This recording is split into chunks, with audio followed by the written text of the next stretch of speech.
Central Bank of Nigeria unveils raise to $200 billion in foreign exchange repatriation program. President Muhammadu Buhari directs that providers of substandard fuel must be held accountable as calls for sanctions mount. Nigeria's crude oil exports grew by 81,000 barrels per day amid increase in global demand and banks to stop getting forex from the central bank. This is Business Express coming to you on the network service of the NTA. I am Musa Abubakar.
Now, thanks for joining us. Well, let's begin by telling you, for those waiting on Nigeria to float the Naira, they will have to wait much longer as the central bank, along with the Bankers Committee, take firm position to defend the local currency. Governor of the CBN, Godwin Emefiele, disclosed this in Abuja as he reeled 5 thematic areas around the new policies designed to boost non-oil exports and draw in $200 billion in 5 years. Lekatun Babatunde has details of the RT200 FX program.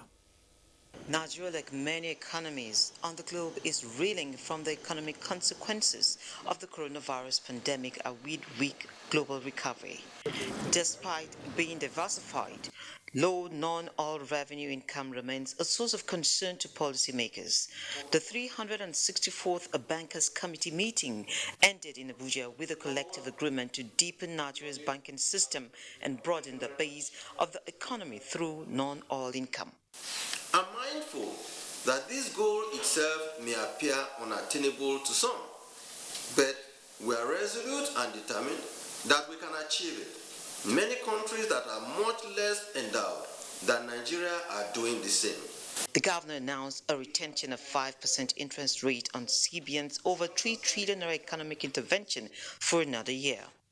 Also announced is the RT200 FX program, which stands for the raise to $200 billion in foreign exchange repatriation exclusively from non-oil exports over the next 3 to 5 years. It is anchored on value-adding exports facility, non-oil commodities expansion facility, non-oil FX rebate scheme, dedicated non-oil export terminal, and biannual non-oil export summit. The summit will begin April 2022. Emefiele called on state governors with ports to work with the apex regulator in establishing dedicated non-oil terminals in a drive to boost value-added exports that will come with cheaper lending rates. We are saying for them to process them into semi-finished or finished goods that where there has been a lot of value addition that would have created employment, that we will fund their obligation. We will fund them to acquire plants and equipment. We will fund them to open factories for 10 years loan and 2 years moratorium. Emefiele called on state governors with ports to work with the Apex Bank in establishing dedicated non-oil terminals in a drive to boost value-added exports that will come with cheaper lending rates. The bank will also be working with relevant agencies and bodies to ensure that the set target is achieved. In Abuja, Leah Katumbabatunde. Meanwhile, Governor of the Central Bank of Nigeria, Godwin Emefiele, Thursday told banks to source for foreign exchange for customers by themselves, as the Apex Bank will no longer entertain demands from them for their customers. He was reacting to concerns over the new forex policy and its reception by deposit money banks. We will tell them, don't come to Central Bank for foreign exchange again. Go and generate your export proceeds. Fund people who want to generate export proceeds. When those export proceeds come, we'll fund them at 5% for you. Yeah? When those export proceeds come, they will earn rebate. That's how we can help you. Then when those proceeds come, sell those proceeds to your customers that want $100 million or $200 million. Then to say you will continue to come to Central Bank to give you dollar, we would stop it. We would stop it. So they don't have a choice. Well, the CBN Governor, Godwin Emefiele, disclosed the guidelines for the operation of the RT200 policy will be made public latest next week. $200 billion inflow is the target by the next 5 years at most, and everyone is involved. So how will this development affect you, me, and the country as a whole? I have joining me Professor Seth Akutson. He is the first Vice President, Capital Market Academics of Nigeria. You're welcome to Business Express. Oh, my pleasure. Thank you very much. Nice to be here once again. Thank you. Okay, let's begin with your take on this new position by the CBN on Forex. Well, thank you very much. I think it's very ambitious and very firm and straight to the point. Of course, the economy has been facing some challenges. Of course, drastic actions need to be taken. And the CBN has come up with a short to medium time policy framework to address it, particularly with incentives to boost the economy. In a situation whereby when those incentives were not there, you were generating about 6 million or 6 trillion naira in a week. But now with those incentives, that is just barely a year, they have just generated more than 100 billion naira or $100 million within a year, within a week. So you can see that, of course, in a way, the policy is likely to work. But we are still waiting to see, of course, with the job trajectory that already been mentioned of about 12.5 million. And of course, if that continues, maybe the economy will be better for it. But we are yet to balance between unemployment and inflation. That is to look at whether there's a trade-off, like it's done in other countries, Ethiopia, South Africa, Morocco, and the rest of them, whereby if you have high inflation, they'll have low unemployment. If they have high unemployment, they have low inflation. But in the case of Nigeria, the misery index is more than 50%. And so you can see that there's still a lot of challenges on the ground. But we are, as they said, we say, don't look, let us see how things unfold. But on the face value and based on the presentation of the governor yesterday, you can see that the policy has been yielding some needed fruit, although it's not yet uhuru. Thank you. Okay, the 5 key anchors: value adding export facility, non-oil commodities expansion facility, non-oil FX rebate scheme, dedicated non-oil export terminal, and biannual non-oil export summit. How will this be affecting the everyday people along the value chain? Yeah, of course. I think the CBN is coming up with policy to address the issue of exporting raw materials, exporting raw goods that are processed or that are produced in the economy. So some cash crops, cashew nut, and sesame street, ginger, and the rest of them. And even the oil is said. And the CBN is trying to look at a situation whereby value need to be added to the industry. Particularly, you mentioned the issue of chocolate, in which cocoa, Ghana, and other countries that are exporting cocoa are generating far 2, 3, 4, 5 times what Nigeria is earning from cocoa. And they have exceeded the $1 billion mark, where Nigeria is still trying to reach the $1 billion mark. And so you can see that with this policy in place and with these 5 anchors that have been dedicated all for non-export, commodities, that will help the economy a lot. Particularly if you look at also, you find out that of recent, Nigeria, if you look at the budget being presented by government, you see that Nigeria is earning a lot of money now than ever before when it comes to non-oil products. And I think they want to continue with that, and they want to see what we can get so that in case we find ourselves in a situation whereby the oil dries up or is no longer there, or technology has come to overtake the use of fuel or fossil oil, and then if we don't start planning now, we're going to find ourselves in a difficult situation. And so that is what the CBN is just trying to do. And I think it's commendable going forward. And how do you see that panning out? Do you foresee any resistance? Yes, of course. In any policy, there are winners, there are losers. The losers, of course, will fight back. Of course, even that, when it comes to issue, even corruption. Some people definitely, when you bring a policy, there will be some gainers, and the gainers will be smiling to the bank, where the losers will be frowning, and in that they'll find a way, of course, to fight back. But what you know is that you better embrace change, or you have it imposed on you. And so the CBN is, of course, the monetary authority that need to address some of this situation. How do you want to fight back? You want to fight back at the risk of your business, at the risk of your future. And so what you do is that to cooperate, to find a way in which you can key in. Of course, there'll be fight back. And even as at now, there are people that are already resisting. But because the financial industry is heavily regulated, there is the resistance is not like the industries where there are no regulation, there are no this. Of course, the CBN governor have the power to remove any financial, CEO that want to mess up or is not doing what is right. So there's that fear and panic to be careful how you resist the central bank. And so, of course, that resistance is there. Sometimes there's proxies to fight back. You see people bringing criticism here and there. Some of them are being sponsored. Okay, so like Professor said, Professor Akutson, will there be a need for executive buy-in, considering, for instance, how our ports operate with the multiple agencies involved in the export chain?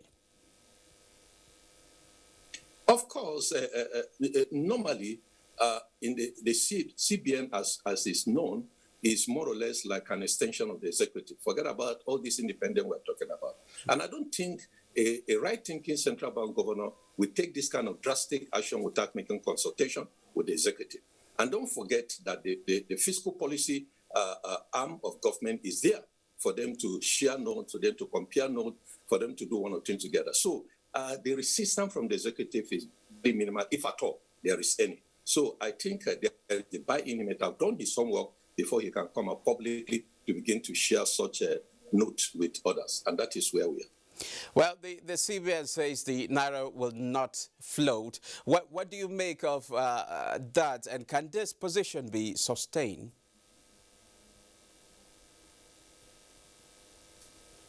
Well, the CBN has been insisting on that. But whether we like it or not, the parallel market still exists.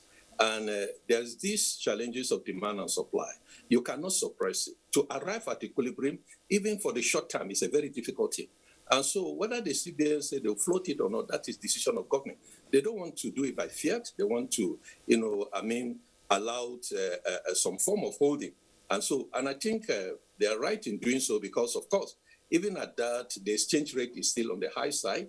If you look at it from business point of view, particularly, we are an import-dependent nation. So it's all right with the central bank government to see what they can do as long as they make sure they stabilize prices, the Naira, and then the international exchange market. So that is all. And I think that they've been doing it. For now, we've not seen a drastic increase in the foreign exchange market in terms of fluctuation. So if they can maintain that and ensure that we see some improvement in the coming days or months ahead, that would be good.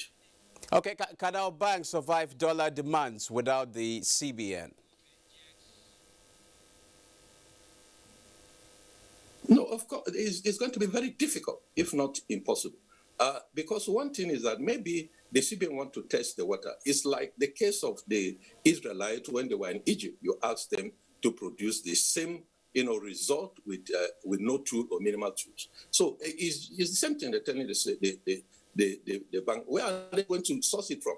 Maybe they have to now begin to support export of goods and services so that they can begin to generate that. And then they should also support SMEs, businesses, so that at least they begin to bring in remittances in terms of foreign exchange. And that's what they'll be using to sell to others. And I think that's what the central bank is trying to do, so that the pressure on the Naira will be reduced, because the CBN might have suspected that the banks are mounting pressure on them to bring dollars that are not actually meant for productive sector of the economy. So I think they are going to face a very strong challenge, just like the BDSP have been facing since they were not given, the exchange, the dollars from the central bank. So the same thing with the banking sector, they are going to face serious challenge. Okay, thank you very much, Professor Seth Akotson. Thank you for sharing your thoughts with us. Oh, thank you. My pleasure. Thank you very much. Moving on, the Federal Competition and Consumer Protection Commission, FCCPC, says it is cooperating with the Nigerian Electricity Regulatory Commission to ensure consumer protection. Executive Vice Chairman, Chief Executive Officer of FCCPC, Mr. Babatunde Rukera, said the commission had been receiving more complaints, noting that the more they resolve them, the more they came, necessitating the need to deepen interagency engagement. Mechanism and confidence in that mechanism. However, that's the good side. The bad side is that we still continue to have repeated complaints about the same issues. Shows that there are some key structural modifications to how the businesses operate and how the sector delivers its services. There were situations in which government agencies tend to work against each other. We have, in the last 2 years, worked collaboratively, worked very closely with FCCPC. President Muhammadu Buhari has ordered that producers and providers of consumable products be held accountable for substandard services or products sold by them. The president has also given directives to the relevant government agencies to take every step in line with the laws of the country to ensure the respect and protection of consumers against market abuses and social injustices. In a reaction to the issue of petroleum product shortages linked to the inadvertent supply of products of foreign origin into the Nigerian market, President Buhari said the protection of consumer interests is a priority of the present administration and is ready to take all necessary measures to protect consumers from hazardous products, loss or injuries from the consumption of substandard goods.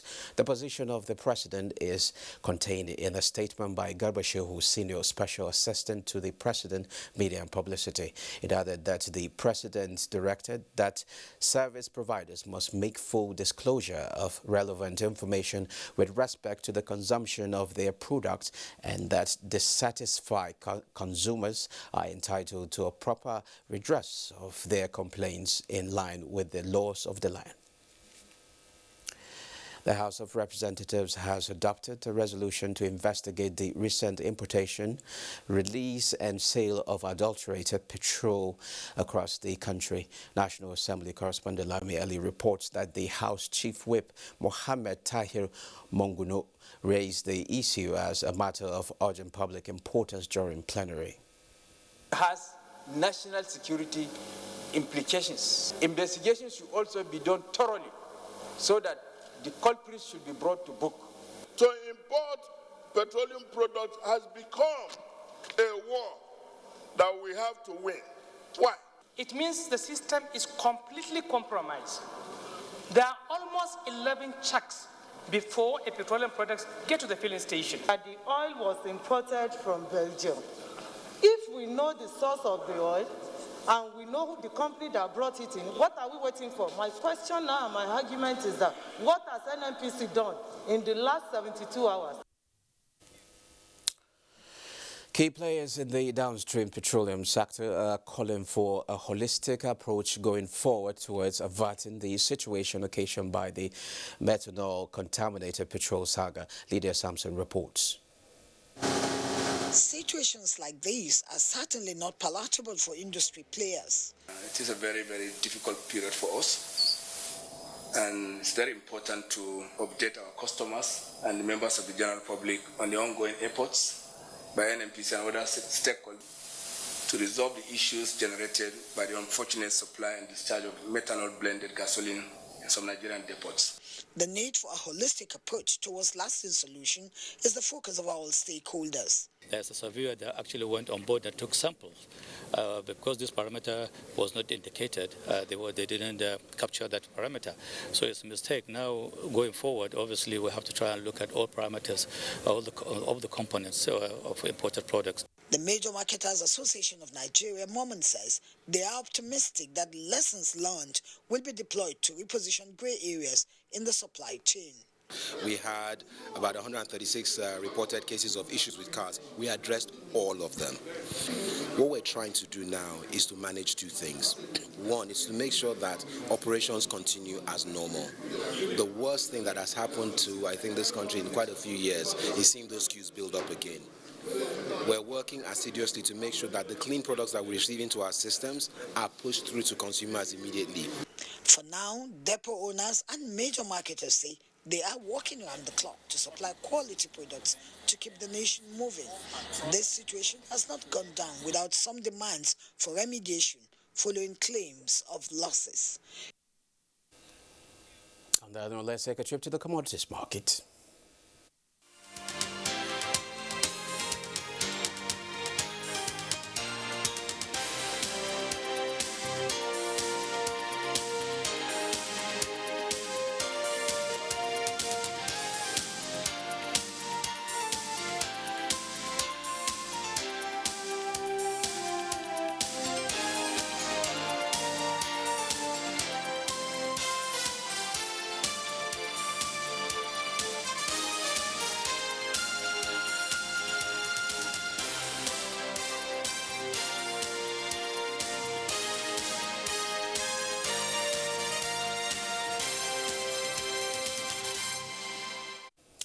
And now to stocks. At the close of trade this Friday, the stock market in Nigeria, the NGX All Share Index appreciated to close the week at 47,202 basis points.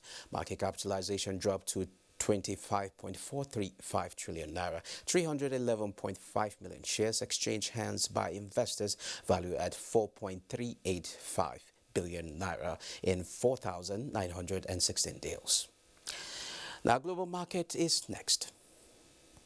Global stocks pulled back on Friday after a hotter than expected U.S. inflation figure released Thursday. U.S. stocks were lower in early trading Friday after a sharp Thursday sell-off on Wall Street, spurred by the hottest inflation reading in 4 decades. Futures on the Dow Jones Industrial Average dropped 140 points. S&P 500 futures slipped 1.81%, and Nasdaq Composite dropped 2.10%. In Europe, the pan-European stock 600 fell in early trade. Britain's FTSE dropped 0.77% to close 7,612. CAC 40 of France went down 1.25%, and Germany's DAX also went the same way. Shares in Asia also declined on Friday as investors in the region reacted to the Thursday release of the U.S. Consumer Inflation Report. Mainline Chinese stocks closed lower, with the Shanghai Composite falling 0.66% to 3,462.95. Hong Kong's Hang Seng Index declined 0.07%. Markets in Japan were closed on Friday for a holiday. Markets in Africa were not left out of the fall, as only Tunisia's Tune Index recorded a marginal gain of 0.1%, while Ghana's GSE Composite was just on the flat line in early deals. With Global Market Update, Muplang Dakok. Well, that's it. Business Express returns Monday. I am Musa Abubakar. Enjoy the weekend.